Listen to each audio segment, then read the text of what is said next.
15 heures au Caire, l'heure du journal de la télévision égyptienne. Mesdames et messieurs, bonjour. On commence tout de suite le journal par les principaux titres de l'actualité. Le président Abdel Fattah el-Sisi arrive au Qatar pour participer au sommet arabo-islamique extraordinaire organisé à Doha afin d'aborder l'agression israélienne contre le Qatar. Sur les territoires occupés, 25 Palestiniens tués, des dizaines de blessés par le bombardement de l'occupation israélienne sur diverses régions de la bande de Gaza. L'armée russe annonce la destruction de 11 sites ukrainiens pour contrôler les drones.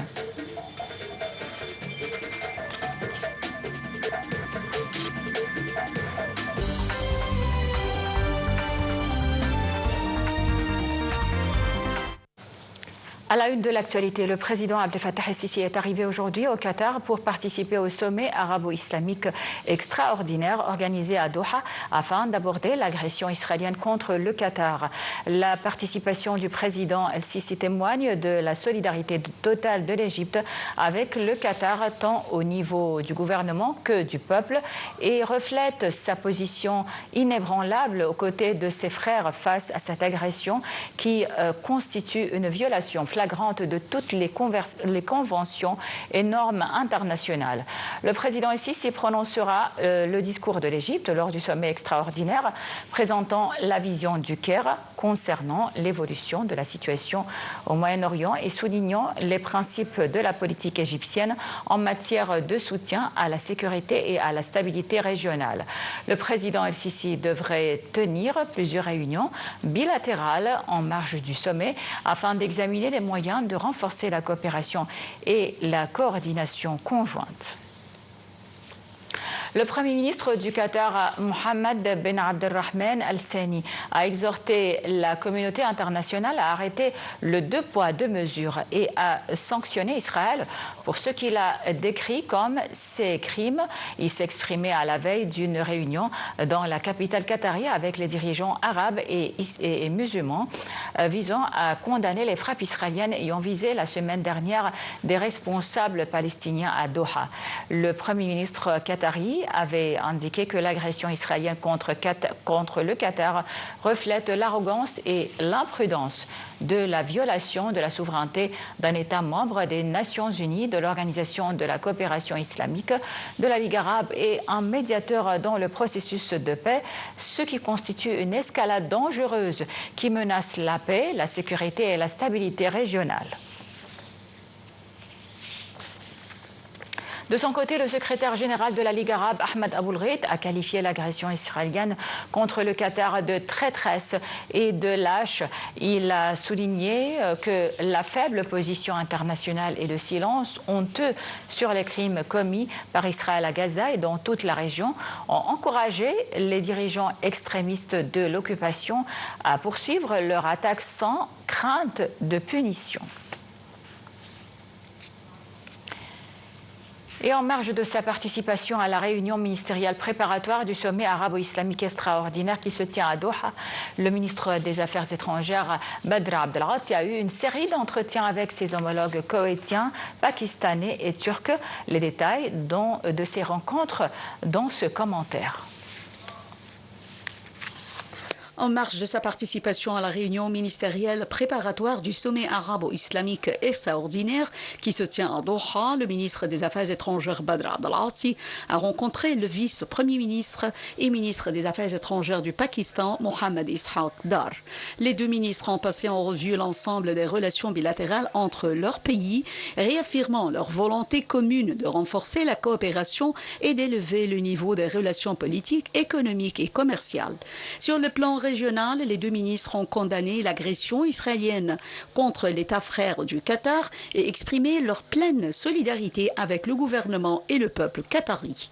Le chef de la diplomatie a également rencontré son homologue turc Hakan Fidan. Les deux ministres ont passé en revue l'évolution des relations bilatérales marquées ces derniers temps par un dynamisme positif croissant.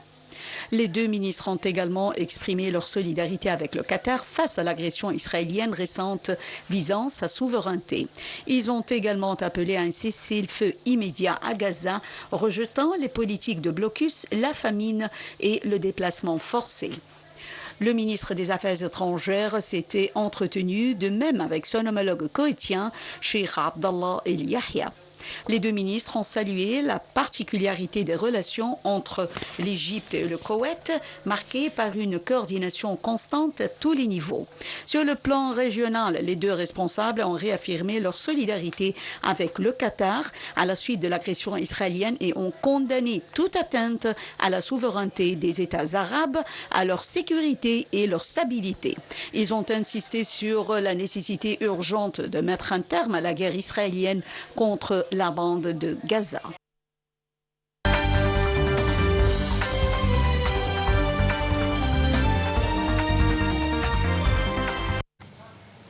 Sur le terrain, 25 Palestiniens ont été tués et des dizaines d'autres blessés par les tirs et le bombardement de l'occupation israélienne poursuivi sur diverses régions de la bande de Gaza. Selon des sources palestiniennes, 10 Palestiniens, dont des enfants, ont été tués lors du bombardement par les forces de l'occupation de 2 maisons dans l'ouest de Gazaville. 6 autres Palestiniens, dont 3 enfants, ont été tués lors de bombardements de l'armée de l'occupation d'une tente pour les déplacer à l'ouest de Gazaville. Un autre Palestinien est tombé martyr par les tirs de l'armée de l'occupation dans la région de l'Megraqa, dans le centre de la bande, avec la poursuite du bombardement d'artillerie de l'occupation sur le nord du camp Al-Nusayrat.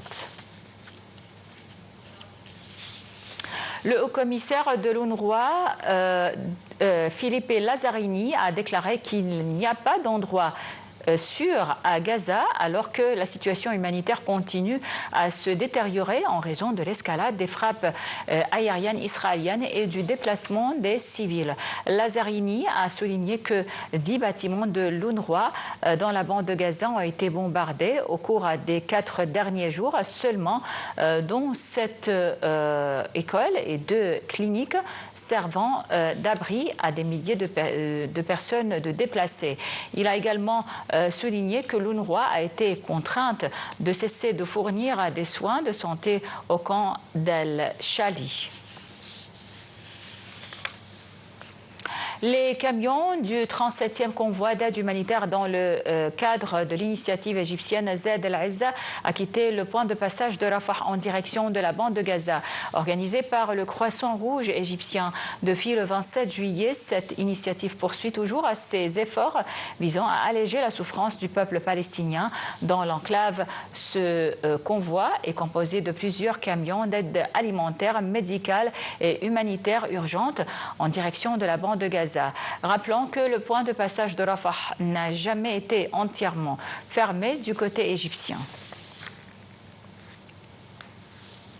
Le chef de l'organisation iranienne de l'énergie atomique, l'OIEA, Mohammad Eslami, participe à la conférence générale de l'Agence internationale de l'énergie atomique qui débute aujourd'hui dans la capitale autrichienne, Vienne. Le chef de l'OIEA doit présenter à la conférence les incidents qui ont affecté son industrie nucléaire en violation à la Charte des Nations Unies et des réglementations et lois de l'Agence internationale de l'énergie atomique, l'AIEA. Téhéran entend également souligner ce qu'il décrit comme l'inaction de l'AIEA. La Roumanie a convoqué dimanche l'ambassadeur de Russie pour dénoncer le vol inacceptable d'un drone russe la veille dans son espace aérien, quelques jours après une intrusion spectaculaire d'aéronefs similaires dans le ciel polonais, condamné par l'Union européenne. Les détails dans ce commentaire. Bucarest a fait part au chef de la représentation diplomatique russe, Vladimir Lipayev, de sa vive protestation face au vol inacceptable et irresponsable d'un drone russe la veille dans son espace aérien. C'est ce qu'a écrit dans un communiqué le ministère roumain des Affaires étrangères. Il a instamment demandé à la partie russe de prendre toutes les mesures nécessaires en vue d'éviter qu'une telle violation de sa souveraineté ne se reproduise. Dans la nuit de mardi à mercredi, Mi-19 aéronefs sans pilote russe avaient fait une incursion dans le ciel polonais, la première du genre depuis le début de la guerre russo-ukrainienne en février 2022. Depuis, la Pologne est en état d'alerte, tout comme les États de l'Alliance atlantique, entretenant une présence militaire sur son sol. Le même communiqué souligne que la Roumanie, membre de l'OTAN et de l'Union européenne, reste en contact permanent avec ses alliés. Le ministère roumain de la Défense avait auparavant qualifié l'incident de nouveau défi pour la sécurité et la stabilité régionale. La Roumanie avait signalé samedi soir qu'un drone gérant avait pénétré dans son espace aérien au cours d'une attaque russe contre des infrastructures de l'Ukraine voisine. 2 avions de combat roumains F-16 ont détecté un drone dans l'espace aérien national qui a survolé pendant environ 50 minutes l'est de la Roumanie à partir du village de Čiliavec avant de repartir près de la ville de Pardina en direction de l'Ukraine. L'armée russe a annoncé la destruction de 11 sites ukrainiens pour contrôler les drones. Des unités affiliées à l'armée russe ont poursuivi leur progression dans les dernières 24 heures dans des sites issus aux défenses de l'armée ukrainienne, ajoutant que les pertes de Kiev durant les récentes opérations ont fait plus de 255 combattants ukrainiens, ainsi que la destruction de 3 artilleries. Sur un autre plan, une source au sein du renseignement militaire ukrainien a affirmé hier que l'Ukraine était responsable de 2 opérations de sabotage ce week-end sur le réseau ferroviaire russe qui ont fait au moins 3 morts. Cette source anonyme affirme que le GUR, en coopération avec des unités de l'armée, a mené une attaque samedi dernier dans la région russe d'Orel, ainsi qu'une autre dimanche matin dans la région de Leningrad. Le GUR n'a revendiqué qu'un seul de ces 2 incidents, disant avoir fait exploser vers dimanche une section de la voie ferrée reliant les villes de Saint-Pétersbourg et de Pskov entre les gares Stroganovo et Mchinskaya.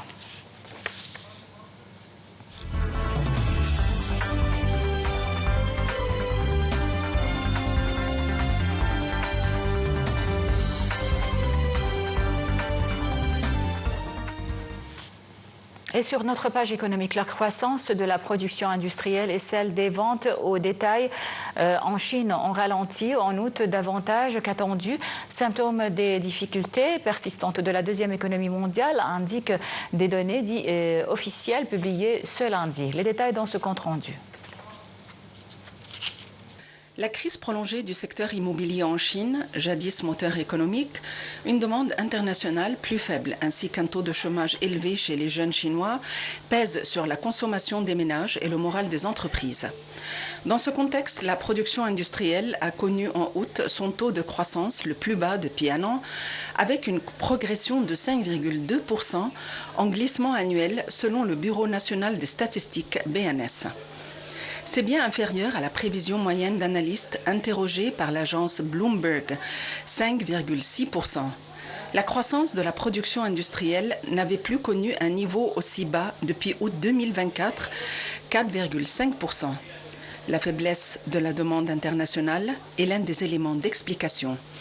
Les ventes de détail, principal indicateur de la consommation, ont encore ralenti en août, avec une progression de 3,4% seulement sur un an selon le BNS. Il s'agit de leur rythme le plus faible en 9 mois et il est très inférieur lui aussi aux prévisions des économistes, interrogés par Bloomberg, 3,8%. La baisse des ventes coïncide avec l'essoufflement d'un programme subventionné par les autorités pour stimuler la consommation de reprise de biens, produits électroniques, réfrigérateurs, climatiseurs, etc. pour les ménages qui souhaitent acheter du neuf. Cette faiblesse durable des ventes alimente les craintes d'une spirale déflationniste. Voilà donc, c'était tout pour le journal. Merci pour votre attention et restez sur la télévision égyptienne pour la suite de nos programmes.